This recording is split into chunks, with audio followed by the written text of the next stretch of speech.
memory is erased. It comes in, like I say, with the blinders on. The veil goes down. When you die, the veil is lifted. And then all truth and all knowledge is again revealed. But when you come in, the veil is put back in place, the blinders are in place, and you don't realize all the things you've done and the reasons why you've come into this life.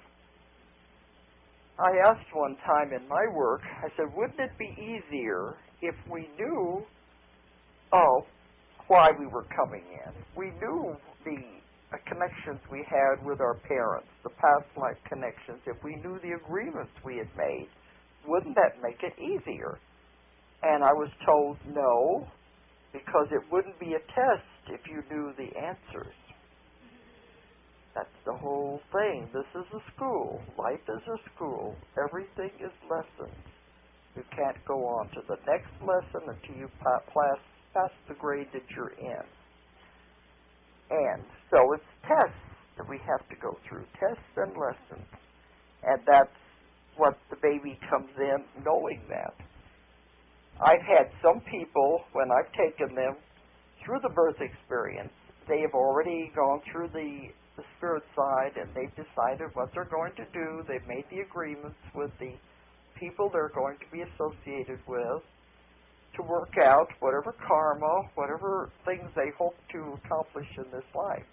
They've got it all set, their nice little plan. And I've taken them through the birth experience, and they're saying, I gotta remember, I gotta remember, I gotta remember. But then, when they get here, they're born, then they'll say, I don't remember very much, because it is taken away as soon as they have fully integrated into the physical body, and they are now on earth and living in a physical body. All of those memories are taken away. But she talks about how people should remember this and get to know this, that the baby is foremost a spirit. It is foremost a spirit coming into a body, and that he does choose all of this. And she goes into lots of things, of the reasons that things happen. One thing I think she was very important that she brought up was that she didn't think the doctors should induce labor. She found it does cause a lot of problems in the obstetrics ward. All kinds of physical problems because you're trying to take over the body and make the body do something that you want it to do when the body is functioning on its own. And she said the doctors don't really know what causes the baby to be born. And she has found it's the baby itself that initiates the labor pains when it knows it's time to come into the world. It knows exactly when it's supposed to come in. And for the doctor or the patient to try to take this over and to rush it and change it causes more problems. Now, there are times when they have to be because there are medical problems. But as a rule, just the natural birth, it doesn't need to be induced or to be changed or speeded up because the baby knows when it's supposed to come in. And these are things that she talked about that I think it was very valuable. And she goes a lot into treating the baby and the young child as a spirit. And it's a new way of looking at it. And we're going to be trying to get these books into the offices of obstetrics and also midwives. We think the midwives will be very interested in passing this information on to their clients. And I've had some chiropractors say they thought this would be very interesting also. So that is mostly her book. It's called A Journey into Being, and it's Christine Ramos. And she's totally new at this. This was her first conference, her first lecture. And when I did the radio show last week, it was her first radio show. So she was very nervous and kind of new at it all, but she's going to be fine as we go through this with her. And then we had Justine Alessi, who I had on my show last month also. Justine is a master tarot reader. And I know most people say, oh, lots of people out there who read the tarot. But we have found Justine to be so accurate.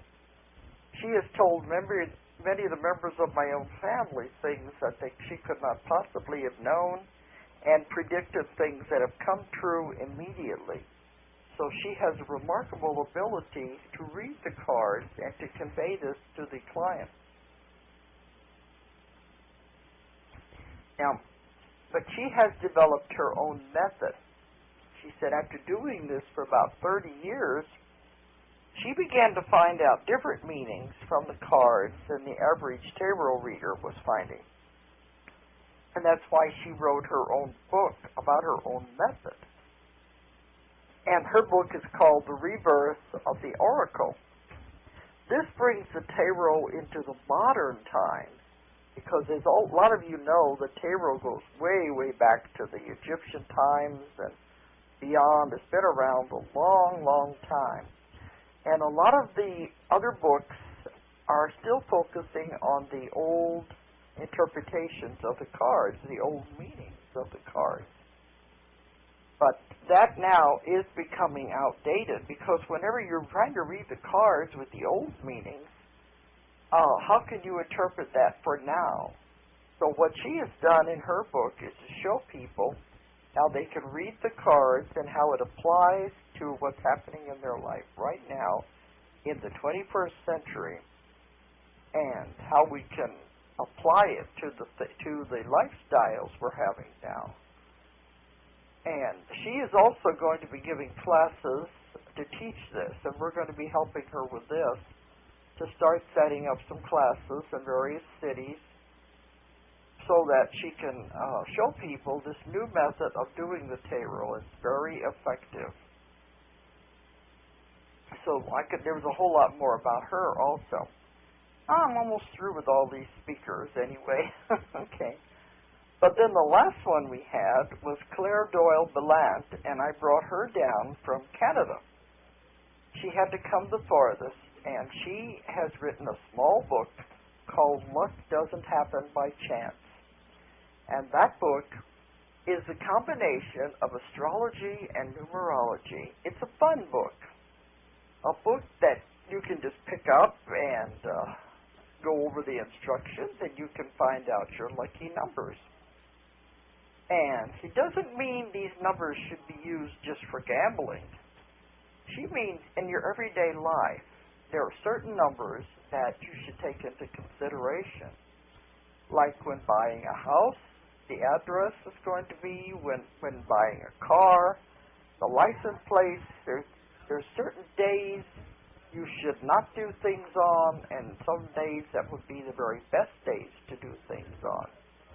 And this book is very simple, very easy to read, and you can take the calendar, take the month of the calendar, and figure out the days during that month, which would be the best days for you to do things.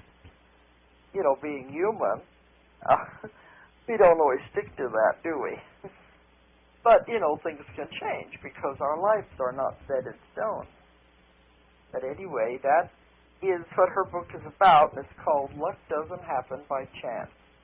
So we have a great deal of very wonderful authors, and these are only some of them. We have about 20 different authors now, and these are the ones we had come to the conference. And if you go on my website, you'll be able to find out about the other authors whose books we publish. And we have more that will be coming out all the time. Our website, well, I'll tell it to you now. I usually tell it at the end of the show, but the website, the name of my company is Ozark Mountain Publishing. So we abbreviate that in the website. So it's OZARKMT.com. Or if you're overseas, it's OZARKMT.com. Ozark Mountain Publishing. And we are continuing to put out more and more books. Of course, I'm writing more and more books all the time. Everybody says, when is your next one coming out? I am still working on the Convoluted Universe series. I have the 2 books that I've written on those, and they're big books. And so I now have enough information to do Convoluted Universe Book 3. And that's the one I'll be focusing on now that the conference is over and things will start to return to normal, if they ever do. I keep saying when things slow down, but the way our life and our company and everything is growing by tremendous leaps and bounds, I don't think it's ever going to slow down and return to so-called normal. But I do promise my readers I am going to work on Convoluted 3, and I will focus on that as much as I can in the months ahead so we can get that out, because I'm still getting a great deal of information that comes from all of my clients that I work with. So my information is still coming. It's not dying down. Now, next week, I will be going to INES next weekend. I'll be broadcasting from there. INES is the International New Age Trade Show. This is going to be held in Denver. We went to the one in, I think it was in February. It was held in Orlando, Florida, and we attended that one. We used to have booths at these fairs, but now, because of the generosity of the New Leaf distributors and our own distributor, Book World, we are doing our book signings and meeting the people at their booth, and they are promoting our books through their booth. So it's easier on us anyway, especially financially it is. We used to have a booth at the BEA, which is the booksellers, the Book Expo, the big one.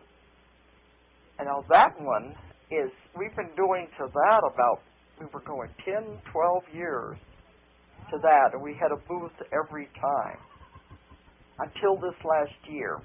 If you've ever gone to that, it is enormous. It goes on for 3 days, and it takes 3 days to be able to see all of the booths and all that's going on there, because it's books published by every type of publisher you can think of in the United States, and they even have a foreign part. All kinds of books from every subject you can think of. So they're sprinkled all over the place. Now, at these book fairs, this is where the bookstores send their buyers to. So these are very important for the industry. So the only ones allowed into the BEA, the Bookseller Book Expo, is the ones that have the book buyers for the bookstores and the authors and publishers. The average public is not allowed in there. So for years, we had our own booth there. But there, I believe, we got lost in the shuffle, because ours are in the New Age metaphysical field. And by going to those fairs, I feel we kind of got swallowed up by all of the huge ones. You know what I mean by the huge book publishers that have, they put out all the paperbacks and all these different mainstreams. That this last year, we finally decided to focus on the New Age trade shows. And we've been going to that also for about 10 years, whenever they first began. And when they first started, they were small, because they were focusing on New Age and metaphysical, and it had never been done before.